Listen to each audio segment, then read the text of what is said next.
Welcome to citizens pulse. నేను మీ రాజేష్. ప్రస్తుతం హైదరాబాద్లో పెద్ద ఎత్తున దుమారం రేపుతున్నటువంటి అంశం మూసీ ప్రక్షాళన.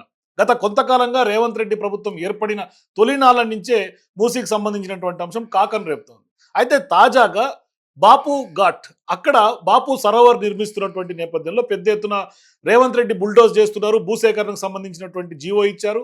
అట్లాగే ఆ యొక్క 500 కుటుంబాలకు సంబంధించి వాళ్ళకి నోటీసులు ఇవ్వటం పెద్ద ఎత్తున తీవ్రమైనటువంటి చర్చనీయాంశంగా మారుతుంది. వాళ్ళందరూ కూడా గోసపెడుతున్నటువంటి సందర్భాలు ఉన్నాయి. మాకందరికీ ఇంకా లోన్లు పూర్తి కాలేదు, ఇప్పటికే ఇల్లులు ఖాళీ చేయమంటే మేము ఎక్కడికి వెళ్తాం, నిలువ నీడ ఉండాల్సినటువంటి పరిస్థితి లేకుండా ఇవాళ ఇప్పటికిప్పుడు ఎక్కడికి వెళ్ళిపోతాం, చాలా మంది మా పిల్లలు పెళ్లిళ్ళు చదువులు అర్ధాంతరంగా ఎక్కడికి వెళ్ళిపోతామంటూ కూడా ప్రభుత్వాన్ని క్వశ్చన్ చేస్తున్నటువంటి పరిస్థితి, పెద్ద ఎత్తున నిరసనలు తెలుపుతున్నటువంటి నేపథ్యం.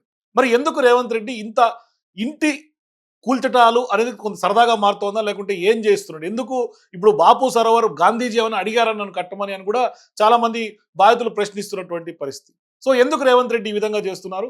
మరి మూసీ ప్రక్షాళన ముందుకు పడే అవకాశం ఉంటుందా, లేదంటే ఈ బాధితుల ఆందోళనతో కొంత అర్ధాంతరంగా ఆగిపోయే అవకాశాలు ఉంటాయి? ఏం జరుగుతుంది మాట్లాడదాం. మనతో పాటు కొత్త రవీంద్రబాబు గారు రాజకీయ విశ్లేషకులు జాయిన్ అవుతారు, డిస్కస్ చేద్దాం. సార్ నమస్తే. నమస్తే సార్. ఏంటి సార్, మనం గతంలో మూసీ గురించి మాట్లాడాం, కానీ ఇప్పుడు ప్రధానంగా మూసీ గురించి చర్చకు వస్తే మూసీ డిపిఆర్ లేకుండానే బుల్డోజ్ చేసినటువంటి పరిస్థితి, ఇల్లులు కూలగొట్టినటువంటి పరిస్థితి, చాలా మంది ఇల్లులను ఖాళీ చేయించినటువంటి నేపథ్యం మనం చూసాం.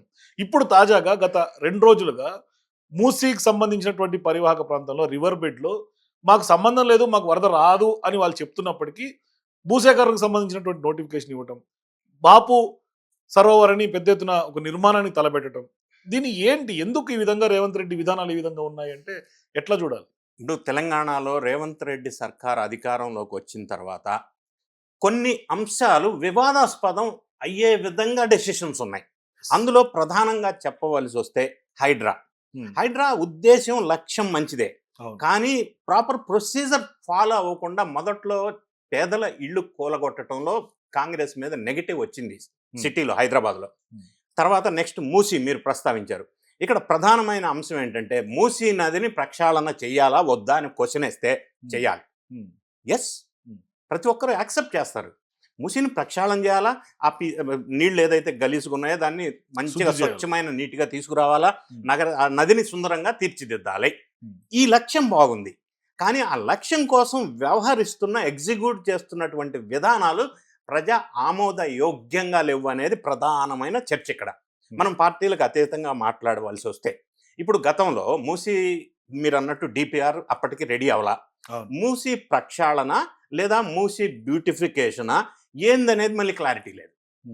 అంటే కన్ఫ్యూజన్లో పెట్టారు జనాన్ని, నంబర్ 1. నంబర్ 2, ఆ టైంలో ఒక క్లారిటీ బడ్జెట్ ఎంత అవుతుంది అని అడిగినప్పుడు ప్రతిపక్షాల వాళ్ళు, రేవంత్ రెడ్డి గారు మొదట్లో 70,000 కోట్లు అన్నారు, తర్వాత 1.5 లక్షల కోట్లు అన్నారు. రకరకాల సందర్భాల్లో రకరకాల అమౌంట్ ఎస్టిమేషన్ చేశారు. ఫైనల్గా ఇప్పుడు ప్రజెంట్ స్టేటస్ చూసుకున్నట్టయితే ఏడీబీ, ఆసియా డెవలప్మెంట్ బ్యాంక్ వాళ్ళు 4,000 crores ఇవ్వడానికి సిద్ధపడ్డారు. In principle prime of AC okay అయింది అన్నారు. అయితే ఇప్పుడు ప్రధానమైన ప్రాబ్లం ఎక్కడొచ్చిందంటే మూసీని ప్రక్షాళన చేయాలా, బ్యూటిఫై చేయాలా, అంత బాగానే ఉంది, కానీ ఇది చేసే ప్రక్రియలో ప్రాసెస్, ఆ కన్సర్న్ 500 మందికి సంబంధించిన అపార్ట్మెంట్స్ మొత్తం లేపేసి ఖాళీ చేయాలి అన్న విషయంలో వాళ్ళందరితో ఒపీనియన్ తీసుకోవాల్సిన అవసరం ఉంది. స్టేక్ హోల్డర్స్ అందరినీ కాన్ఫిడెన్స్లోకి తీసుకోవాలి. అలా ఎప్పుడైతే తీసుకోరో లక్ష్యం మంచిదైనా కూడా సమస్యలు సృష్టించే అవకాశం ఎక్కువ ఉంది. గతంలో మూసీ దగ్గర ఆర్బిఎక్స్ అని ఇంట్లు కొట్టేసి ఇళ్ళన్నీ లేపేశారా? లేపేశారా? లేపిన తర్వాత ఏమైంది?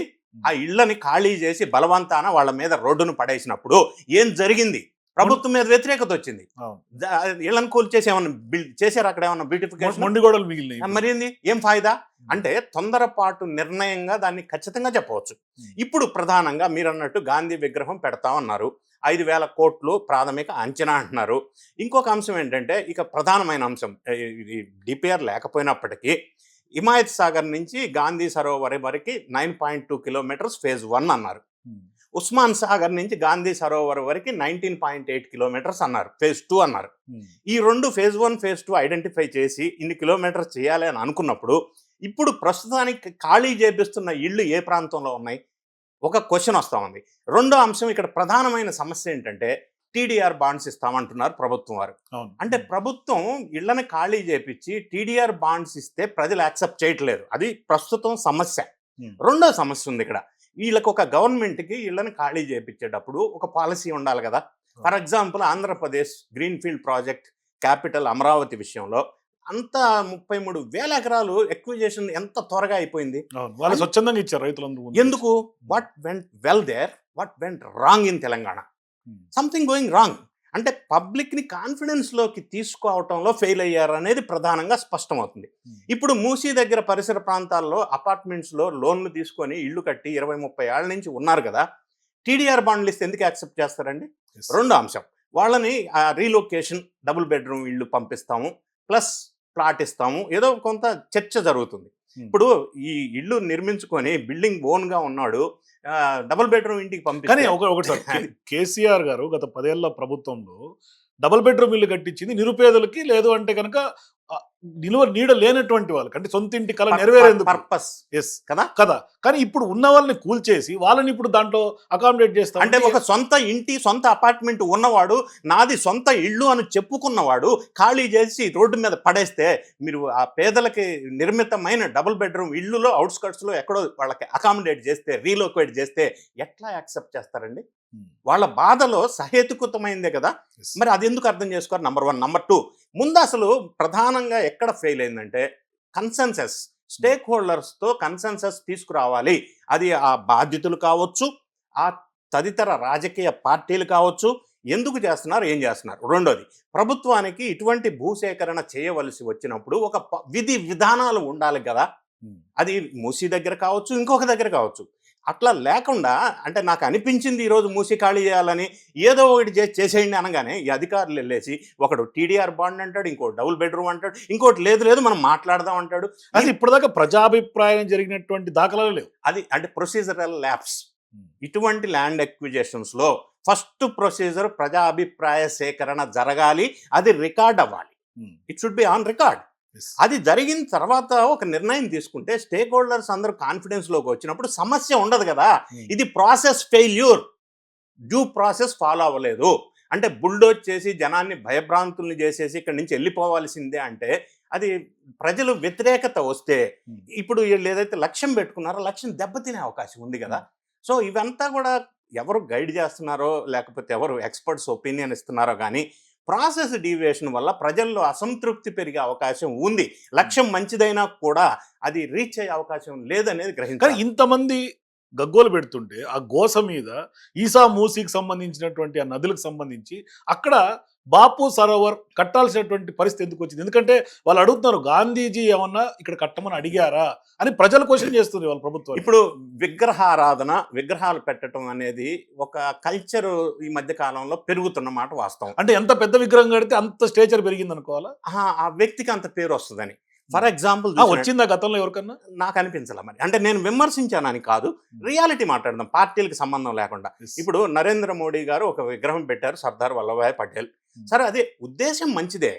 ఇప్పుడు దానివల్ల ఒక్కొక్కరు ఇన్స్పైర్ అయ్యి ఇప్పుడు అక్కడ జగన్ రెడ్డి గారు విజయవాడలో అంబేద్కర్ విగ్రహం భారీగా పెట్టారు. ఇప్పుడు అమరావతిలో ఎన్టీ రామారావు గారి విగ్రహం ప్రపోజ్ చేశారు, అది కొంత వివాదాస్పదం అయింది. సరే, ఇప్పుడు రేవంత్ రెడ్డి గారు గాంధీ సరోవర్ దగ్గర విగ్రహానికే ఒక ప్లాన్ చేశారు. అక్కడ 40 ఎకరాల ప్రభుత్వ భూమి ఉంది. ఆ 40 ఎకరాల్లో విగ్రహం పెట్టుకుంటే పెద్ద ఇష్యూ ఉండేది కాదు. ఎంతన్నా ఇన్వెస్ట్ చేయని, అది సెపరేట్ సబ్జెక్ట్, అంటే లోన్ తీసుకొస్తారో అది వేరే విషయం. కానీ అది సరిపోదు కాబట్టి చుట్టుపక్కల 500 ఇళ్ళు నేను ఖాళీ చేయాలి అని అంటే అక్కడ పంచాయతీ వస్తుంది. కూల్చి ఎందుకు కట్టాలి అంటున్నా. అదే అక్కడ ఇష్యూ వస్తుంది. సరే, కూల్చి కట్టాలి, ఏదన్నా వాళ్ళని ముందుగానే కన్విన్స్ చేసిన తర్వాత కదా ముందుకెళ్ళాలి. ముందుకు వెళ్ళిన తర్వాత కన్విన్స్ చేస్తాను అని అంటే అది ఇబ్బందికరమైన పరిస్థితి. కానీ ఏ నాయకుడైనా సార్ విగ్రహాలు పెట్టేసి వదిలేస్తాము అని అంటే కనీసం మెయింటెనెన్స్ లేకుండా, ఇప్పుడు ఫర్ ఎగ్జాంపుల్ తీసుకుంటే ఇదే సర్దార్ వల్లభాయ్ పటేల్ విగ్రహం మీద రీసెంట్గానే ఒక కాంట్రవర్సీ వచ్చింది. ఆయన అంత ఎత్తున ఉన్న విగ్రహంలో కూడా చేతి మీద సమ్ పేర్లు చెక్కున్నటువంటి పరిస్థితి, దాని మెయింటెనెన్స్ లేదు, పట్టించుకున్నటువంటి నాతుడు లేడు. తర్వాత రీసెంట్గా అంబేద్కర్ విగ్రహం గతంలో కేసీఆర్ గారు పెడితే దాంట్లో లైటింగ్ సరిగా లేకుండా లైట్లు కాంగ్రెస్ ప్రభుత్వం ఆపుతోందని వివాదాస్పదమైంది. తర్వాత ఇదే కేబుల్ బ్రిడ్జ్ అంత గొప్పగా వేస్తే దానికి సంబంధించినటువంటి లైట్లు ఇవాళకి కూడా చర్చ జరుగుతుంది. దాంట్లో ఉన్నటువంటి ఆ యొక్క తీగల మీద ఉన్నటువంటి ఎల్ఈడి లైట్లు లేకుండా కింద నుంచి ఫోకస్ లైట్లు పెడుతున్నారని సోషల్ మీడియాలో ట్రోల్ అవుతుంది.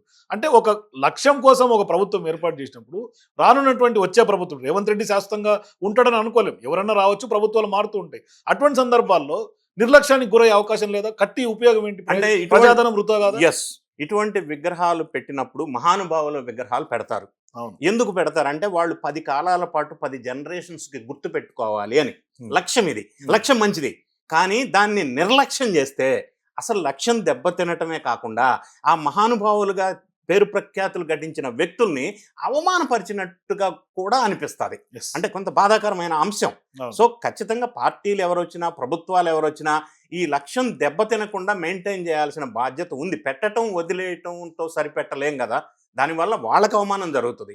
ఒకటి. రెండోది, రేవంత్ రెడ్డి గారి సర్కార్లో ఇటువంటి ప్రతిపాదన ఏదైతే భారీ విగ్రహం గాంధీజీ అక్కడ ఎప్పటికీ ఉండాలా అంటే, ఎప్పటికీ ఎన్ని సంవత్సరాలైనా సర్కార్ ఉన్నా లేకపోయినా రేవంత్ రెడ్డి గారు అక్కడ హైదరాబాద్లో అబ్బో పెద్ద గాంధీ విగ్రహం పెట్టారు అన్న పేరు ఎప్పటికీ ఆయనకు ఉండాలని ఆంక్ష అయి ఉండి ఉండవచ్చు. కానీ ఇప్పుడు పేరు రావాలి అని అంటున్నారు, మీరు పేరు కోసం చేస్తున్నాడు అంటున్నారు అనుకుందాం.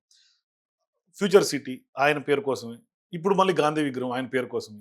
అంతకుముందు తెలంగాణ తల్లి విగ్రహాన్ని కూడా మార్చిన చరిత్ర కదా రేవంత్ రెడ్డిది. గాంధీ విగ్రహం ఆయన పేరు కోసం అని స్ట్రైట్ గా కంక్లూజన్ చేయట్లా నేను. గాంధీ గారి ఆశయాలు 10 జనరేషన్ల వరకు ఆయన చూడగానే గుర్తుకు రావాలని సదుద్దేశం. రెండోది, మీరు తెలంగాణ తల్లి విగ్రహం మార్చారు అంటే బీఆర్ఎస్ సృష్టించిన తెలంగాణ తల్లిని కాంగ్రెస్ ప్రభుత్వం వారు వచ్చి మార్చారు, చాలా మార్చారు, టీఎస్ని టీజీ చేశారు, అవన్నీ వేరే విషయాలు. ప్రజలు వాటిని కోరుకోవట్లా. ఎవరికి లాభం?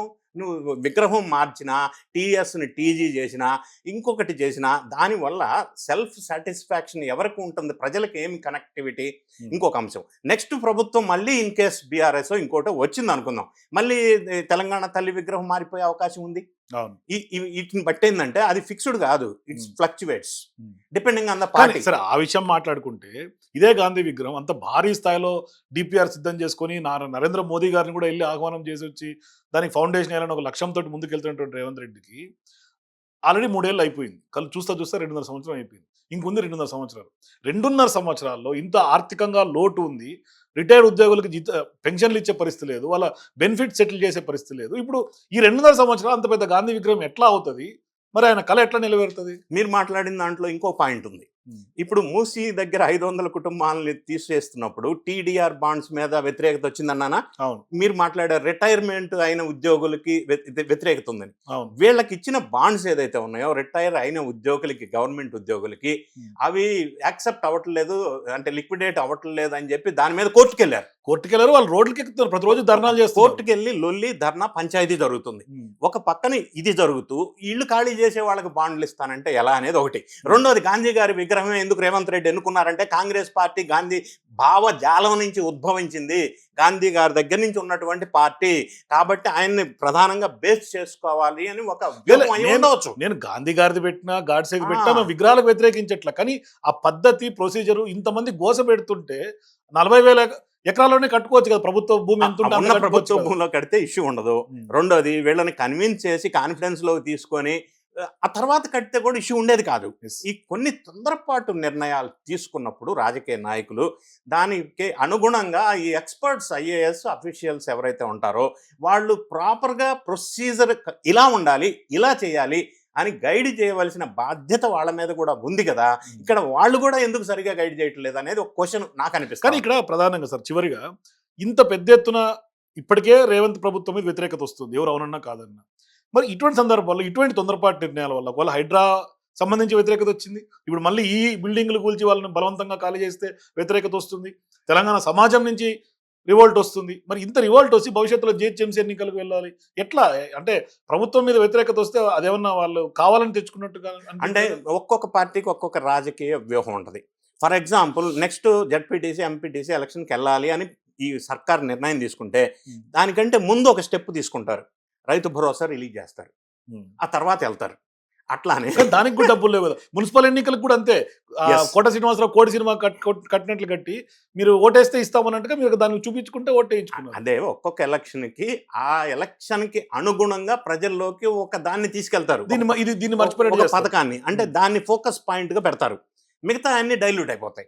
ఇది ఏ రాజకీయ పార్టీ అధికారంలో ఉన్నా సహజంగా అన్ని చోట్ల జరుగుతున్నటువంటి వ్యూహాలే, దానికి ఎవరు అతీతులు కారు. కానీ ఇప్పుడు మొన్న మున్సిపల్ ఎన్నికలప్పుడు 9,000 కోట్లు, ఇప్పుడు దాకా 1 కోటి కూడా వేసిన సందర్భాలు రైతులకి.